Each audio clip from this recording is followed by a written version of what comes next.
I'm Jeremiah and we are at the kitchen table today. I'm going to make a simple rainbow salad and share a thought with you. Today I want to share with you my why, my reason for wanting to help people around the themes of resilience, stronger mental health, and living a meaningful life. You're not going to need too much for this salad. We're going to use purple cabbage as the star of our salad. It has 36 times the amount of antioxidants as regular cabbage, as well as 6 times the amount of vitamin C. In fact, purple veggies are high in anthocyanins, which is so good for heart health, brain health, inflammation, and so many other good things. So I'm just gonna work away at this salad while I share my story with you. So sit back, relax, and enjoy. I'm so grateful for the current global conversation of racism and injustice. I can honestly say it has been extremely triggering. It has caused much pain, but also much healing. It is the first time in my life that I've been able to voice inner torment that I have experienced, but never been courageous enough to say out loud. This is all new to me. I've been through incredibly challenging seasons in my life, but through my books and other platforms, I will share more with you. But through the many low moments, the one that stands out to me more than any other are times where I know I experienced injustice because I am not white. Immigrating to Australia when I was a little kid, I had no concept of being different until it was pointed out to me. On a playground, even though my best friend Scott was white, there were bullies that would tell me to go back to where I came from. I quickly caught on that being brown was a disadvantage. I've been called many names, from being called curry muncher to being called the N-word. It became something that, although I tried to ignore, at a foundational level, I would look in the mirror and wish I was not. I wish so many times over the years that I wasn't the color that I am. I imagined being wealthy or powerful or something else so that I could override this disadvantage. And I think what is hard for people to understand who aren't a person of color is that in a Western culture, color is a disadvantage. It just is. Eventually, I suppose I found my pacing and I worked to build a life for myself. I wasn't going to be an excuses person. Eventually, I moved to the US, assuming it would be similar to Australia or New Zealand. It wasn't. In fact, to give you an idea of how far backwards, one day I had a couple of African American friends over at my house playing basketball with me. The neighbors came over furious and complained to my mum saying, "These people shouldn't be here. They aren't allowed to be in the city," referring to Columbia, Illinois. They were really upset and worked up. My family lived there, but I stopped shopping in the neighborhood, eating in that neighborhood, or even going into the post office. Those who knew me will remember that after church on a Sunday, I would drive 30 to 40 minutes to go somewhere else to eat lunch. It's just the way it was. People seem to want to celebrate diversity. I can't think of anything worse because I've always tried really hard to blend in. Only a privileged perspective would assume that minorities want to celebrate their difference. The psychology of those of us who are minorities is we actually just want to blend in, not stand out. Anyway, I did the best I could. I've always been a person that wanted to help people. My parents were missionaries in small villages in a remote part of the Philippines, practically, tangibly helping people. I followed in their footsteps and founded a charitable organization in the US, and through that, a team and I ran programs for those who were incredibly disenfranchised in both Illinois and Missouri. From soup kitchens to renovating a government primary school in a poor part of the city, to providing a school program in poorer Latino community, the list really keeps going. There was so much good. Unfortunately, during a season where I was already going through some personal challenges, I made the mistake of entering into a business relationship with someone I didn't know well. Looking back, there would be so many things I would change. I entered into agreement that if I could go back, I know I would avoid it altogether. I absolutely take responsibility for a lack of wisdom, but criminal? People smarter than me have studied my case, and in any other jurisdiction, absolutely not. In the US, you're able to weaponize the criminal justice system when you want to attack someone. It's taken a long time for me to finally be able to say this, even though I hear my own inner Western world critic. But I know now I was targeted and treated harshly because I was and am a man of color. Justice is supposed to be about freedom, fairness, proportionality. The legal system, when it is related to criminal sentencing, is supposed to be about punishment that supports a personal and community deterrent as well as a form of restitution. For example, someone I mentored till today is serving a sentence from a drug crime. The sentence is there to ensure he doesn't do it again, others won't try to do it, and hopefully anyone affected feels like they have been compensated. In reality, this doesn't work at all. Why does this not work? Put bluntly, the system is manipulated by economics. The color of my skin made me a target, but my lack of financial capability afforded me pathetic legal advice, and it's easy for people to say, oh, you should have known better. Well, when you go to a hospital, you trust doctors. When you have never been to court in your life, you are completely trusting that lawyers know best and have your best interest. And I can guarantee you that some do not. The minute they sense that you cannot afford their service, they will decline your case. Or more specifically, they will advise you to plead guilty. And this is exactly what happened to me. I pled guilty to a crime because my lawyer gave me two options. He said, fight the case, but they will also charge several other people close to me and will cost me hundreds of thousands of dollars, which he knew I didn't have, or plead guilty. In Australia, a prominent QC that represented me called my parents the day before I was supposed to go to court and said he needs $10,000 in his trust account by close of business or he wasn't going to show up. This was not a late bill. This was just in case money that he wanted. It is a statistical fact in the US. Whites do not get the same sentences as people of color. Based on a University of Michigan Law School study into racial disparity in federal sentences, on average, if a white man gets 55 months for a sentence, a black man will get 90 months for the same crime. Federal cases, regardless of country, are always won by the government. They have endless resources, and ultimately, each case is for building the political resume of the prosecutor or the judge that's involved. In my journey, I had it in an email from my lawyer that I was not going to go to prison, and I trusted that surely the right outcome would eventuate. But instead, I was given an extremely harsh sentence. The deterrent was irrelevant as I wasn't planning on crimes in the first place, and the restitution was impossible because you've taken years of my life as payment rather than anything practical. You've wiped a person completely out. Is this justice? Justice. Rapists would come and go within a few months. Pedophiles get 18 months in some cases. For example, the high-profile Jeffrey Epstein. The federal authorities identified that he had abused 36 specific girls, but they knew of 80 or more, some as young as 14. How long was his sentence for abusing 36 to 80 children? Well, while most convicted sex offenders in Florida are sent to state prison, Epstein was instead housed in a private wing of the Palm Beach County Stockade. His cell door was always left unlocked.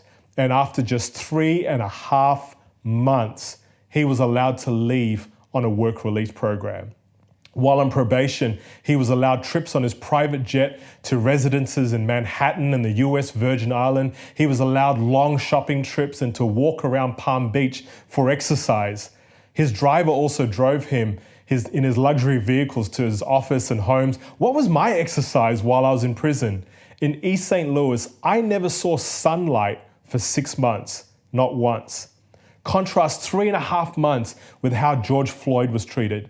Contrast 3.5 months with how Breonna Taylor was treated. Contrast it with the 27 years a young man in my jail cell received for holding up a mechanic shop, shooting no one. Or how about the almost 3 years I was in a supermax prison? I don't think it's a justice system. I don't even think it's a legal system. It's an economic system. It always has been. Colonization was about economics. Slavery was about economics. Prison and policing, it's just economics. Have you ever noticed that on the evening news every day, they seem to report the same idiotic news pieces?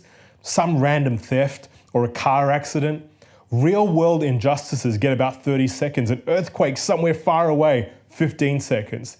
But there'll be a whole segment on an arrest of a bikie in a suburb. Why? Because the news is just a propaganda arm of the policing and political segments of our society. In St. Louis, where I lived, annually 1/3 of the general fund of the city went towards the police. Think about that for a moment, 1/3. So as a person of color, do I trust that my government and the authorities will treat me fairly if I found myself in trouble? Or if I was accused of causing trouble? Is justice blind? I used to think so. I absolutely do not anymore. I've questioned many times why I had to go through what I went through. I lost everything. Not physical things, I lost that too, but I lost so much more. And still till today, the trauma isn't quite over. But similar to when I was a little kid on the playground, I wasn't aware that I had a disadvantage in the system. Well, until it was pointed out to me. A judge said to me, if they could get Osama bin Laden, they were going to get me. Odd choice of words. But when did white privilege or supremacists or savior or racist people ever choose their words carefully? A judge, a prosecutor, politician, police, all those titles mean nothing to me. They are positions acquired through handshakes and empty promises. And just because someone holds a title doesn't make them a good person. Perhaps this story will help paint a picture. I'd already been in prison close to 1 year. One night I was in my cell, it was quiet and I was locked up. My door was locked. I was sitting down and had just written some notes down in a little textbook. I used to journal to process what I was going through. I'd finished reading my Bible and I'd still remember till today what I was reading. Then all of a sudden, there was a loud bang on my cell door and a guard yelled, "Jacob, get up, put your hands up on the wall." I had no shirt or shoes on. I stood up, my heart was racing. "Get your hands up, hands up." The metal door flung open and coming into this little cell were 5 prison guards. A guard who was probably wearing pants too tight pressed me up against the wall and they started yelling at me, "Where are the drugs? Show us." I had no idea what they were talking about. Still till today, I've never used any drugs in my life. There was this older, Nazi-looking fellow with a flat-top haircut, and he stood about 1 foot away. He held pepper spray 6 inches from my face. I said, "I have nothing. I was just sitting with my book." I told them, "You guys can see that." And I said that over and over. They made more of a commotion and then cuffed me. Keep in mind, I'm already in prison, now in cuffs, and then led me outside. They took my glasses off, so I was disorientated. There were more guards, and out into the rain they marched me. I had no idea what to do or even what to say. Me and about 10 officers of the law. They led me to a medical wing, and the nurse saw me from far and asked, "Why are you bringing him here?" The SO said, "He had a fit and he was injecting. He's high." She straight away in a clear, commanding voice said, "He isn't high." The SO said, "How do you know?" "I can tell you that he isn't a drug user." He grumbled and so did the flat top guy, and he told her she had to check me and get the evidence that they wanted. My blood pressure was checked. It was literally 120/80. Check again, the same. I sat there dripping wet while being checked for drug use. No puncture wounds or scars, nothing. They waited and eventually she said, "I told you." I sat there silent, knowing that I was in a helpless situation in cuffs. And then to my shock, the SO and the guards changed their story. Well, we got him because he was going to self-harm. At that, I got so irritated and incensed and I raised my voice. "So you can't tell the difference between me sitting reading and a person using drugs? So now you change your story and I'm going to kill myself? You're a joke." At that, I got dragged off, still in cuffs, and got put into isolation. No bed, just a mat on the floor, metal toilet that didn't flush. I was so angry and bitter, and I felt hopeless. This might seem trivial, but I was just also frustrated because the next day was going to be the NFL Super Bowl, and the prisoners were going to be able to watch this. I so wanted to watch it because I wanted to be able to speak about it with my son, just something to feel connected. But now even that was taken away from me. After a day of being in a concrete cell on the floor and nothing at all to do, I was marched off to the head of security for the prison. Now, if you're a Seinfeld fan, imagine the scene with Newman in the interrogation room. This guy looked like a bald Newman, sweating and everything. I was told to sit in front of him in cuffs. "Tell me, why are you here?" he asked, as though he was a guard at Auschwitz. I replied in intentional sarcasm, "Well, you and your colleagues can't tell the difference between a fit and a pen, or a person reading and a person using drugs." He slammed his fist on the table. "Tell me why you're here." It was like a B-grade comedy scene. "I just told you, you can't tell the difference between drug use and no drug use." Slamming his fist again. "We're gonna get to the bottom of this." I said, Sure, you do that." "Oh, we will. Whatever. After a few days of isolation in a small cell, laying on the floor, I was eventually released and allowed to go back to my cell. They tore it up. But obviously, no drugs, and nor was I ever high. Did this scar me? By this point, I was already a very broken man, and after that night, I lost every ounce of respect for all of the entities that were part of the process that got me to where I was. By no means can I compare myself to the horrific stories of war and torture, but I picked up a book recently and read it cover to cover in 2 days, titled Man's Search for Meaning by Viktor E. Frankl. As a prisoner in a concentration camp, he shares a story of how even among the SS guards that tortured and killed so many, there were some who took pity on the prisoners. Victor mentions the commander of the camp took it upon himself at a risk of his own life to purchase medicine from a nearby town to supply the sick and dying in his camp. He apparently never once hit anyone, and in contrast, there was a fellow prisoner, a Jewish man, who was appointed as a warden, who would beat the prisoners mercilessly whenever he could.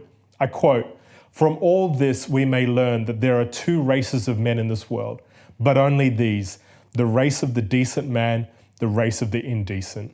He describes how into any grouping in society, these two races can be found. It'll make no difference whether it's skin color, affluence, religion, political persuasion. What a powerful thought, that there's only the decent and the indecent. What is your disadvantage? Are you a person of color? Are you physically challenged and people have no idea how to interact with you? Did you grow up in poverty? Do you have the wrong resume? Have you been abused? Have you come from a cycle of criminality? Are you an immigrant? Do you have something personal that you consider to be your disadvantage in the community that you currently live in? My life has involved having to overcome my disadvantages. I had to be resilient. I wanted to have stronger mental health. And I am not interested in living a perfect life. I want to live a meaningful life.